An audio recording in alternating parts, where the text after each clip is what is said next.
Hello guys, it's me ഡിജിക്കാരൻ ബിജു. ഇന്ന് ഞാനൊരു കത്തോലിക്ക വൈദികൻ്റെ ജൂബിലി ആഘോഷത്തിൽ പങ്കെടുത്തു.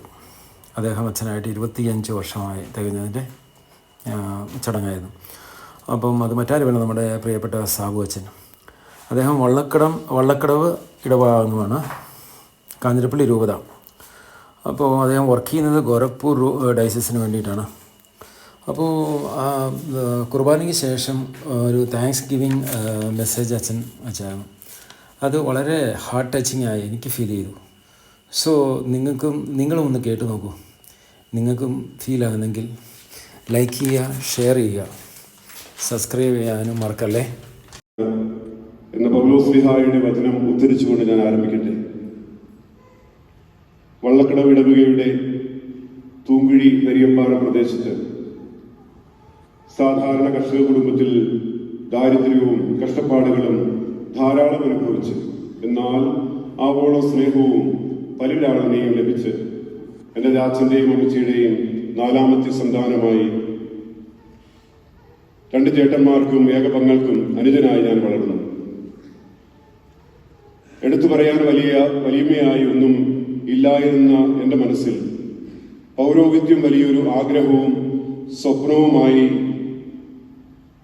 ചെറുപ്പം മുതലേ മുളപൊട്ടിയിരുന്നു.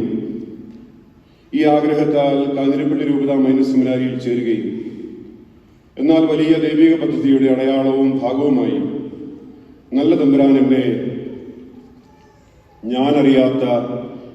അറിയാത്ത വ്യത്യസ്ത ഭാഷയും ഭക്ഷണവും സംസ്കാര രീതികളും മതവിശ്വാസികളും നിറഞ്ഞ നേപ്പാളിനോടും ബീഹാറിനോടും ചേർന്ന് കിടക്കുന്ന ഉത്തർപ്രദേശിലെ ഗോരഖ്പൂർ രൂപതയിലേക്ക് പറിച്ചു നടുകയായിരുന്നു. എൻ്റെ പൗരോഹിത്യ സ്വീകരണം വരെ ഈ പദ്ധതിയുടെ പൊരുൾ എനിക്ക് മനസ്സിലായില്ലെങ്കിലും ഇന്ന് പൗരോഹിത്യത്തിൻ്റെ രജത കാലഘട്ടത്തിൽ ഞാൻ അറിയുന്നു, ദൈവമേ, നിന്റെ വഴികൾ എത്രയോ വിസ്മയനീയമെന്ന്. കാരണം വീട്ടിലെ വാത്സല്യഭാജനമായിരുന്ന എന്നെ അവിടുന്ന് ദൂരെയുള്ള ഒരു മിഷൻ പ്രദേശത്തേക്ക് അയച്ചത് എന്നെ രൂപീകരിക്കാൻ തന്നെയായിരുന്നു. സങ്കീർത്തന പുസ്തകം 40-ാം അധ്യായം 2-ാം വചനം പറയുന്നു, ഭീകരമായ ഗർത്തത്തിൽ നിന്നും കുഴഞ്ഞ ചേറ്റിൽ നിന്നും അവിടുന്ന് എന്നെ കരകയറ്റി. എൻ്റെ പാദങ്ങൾ പാറയിൽ ഉറപ്പിച്ചു, കായ്വയ്പ്പുകൾ സുരക്ഷിതമാക്കി. ഇന്ന് പൗരോഹിത്യ അഭിഷേകത്തിൻ്റെ 25-ാം വാർഷികം അല്ലെങ്കിൽ രജത ജയന്തി ആഘോഷിക്കുമ്പോൾ സങ്കീർത്തകനോട് ചേർന്ന് ഞാൻ വീണ്ടും പാടുകയാണ്, അവൻ്റെ ഹൃദയാഭിലാഷം അങ്ങ് സാധിച്ചു കൊടുത്തു, അവൻ്റെ യാചന അങ്ങ് നിഷേധിച്ചില്ല. സമൃദ്ധമായ അനുഗ്രഹങ്ങളുമായി അവിടുന്ന് അവനെയല്ല എന്നെ സന്ദർശിച്ചു.